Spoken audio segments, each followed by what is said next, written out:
জাতীয় নাগরিক party NCP,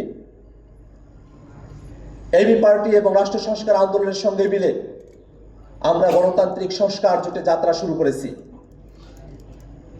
অনেকে নানা ধরনের কথা বলছেন, ভোটের হিসাব নিকাশ মেলাতে চাইছেন,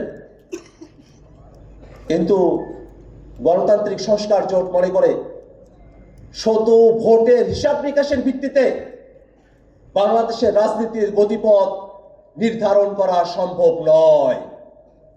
একটা সঠিক রাজনীতি কারা বাংলাদেশকে উপহার দিতে পারলো, তার উপরে সামনের নির্বাচনে বাংলাদেশের জনগণ তাদের সিদ্ধান্ত গ্রহণ করবে। ভোটের রাজনীতির হিসাব শুধুমাত্র এক হিসাবের ভিত্তিতে জাতীয় নাগরিক পার্টি জোটের উদ্যোগ গ্রহণ করে নাই।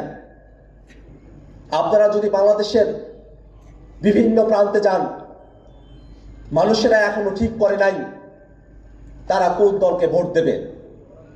পুরনো দলগুলোর যারা সমর্থকরা আছেন তারা তাদের দলগুলোতে ভোট দিবেন, সে ব্যাপারে তাদের এক ধরনের চিন্তা চেতনা দীর্ঘ সময় ধরে তারা লালন করে এসেছেন। কিন্তু যারা কোনো দলের সঙ্গে কানেক্টেড না, যারা নতুন বাংলাদেশকে প্রত্যাশা করেন, তারা কিন্তু এখনো পর্যন্ত ঠিক করেন নাই যে কোন দলে তারা ভোট দিবেন, কোন মার্কায় তারা ভোট দিবে, তারা এটা ঠিক করেন নাই। তারা অপেক্ষা করছেন এই বাংলাদেশকে কারা নতুন রাজনীতি উপহার দিতে পারবে, বাংলাদেশের জনগণ তাদেরকেই ভোট দেবে। জাতীয় নাগরিক পার্টি এনসিপি এবং গণতান্ত্রিক সংস্কার জোট আমরা বাংলাদেশের মানুষের কাছে এই নতুন রাজনীতির বার্তা নিয়ে যাব, যে বার্তার অপেক্ষায় বাংলাদেশের মানুষের অপেক্ষা করছেন।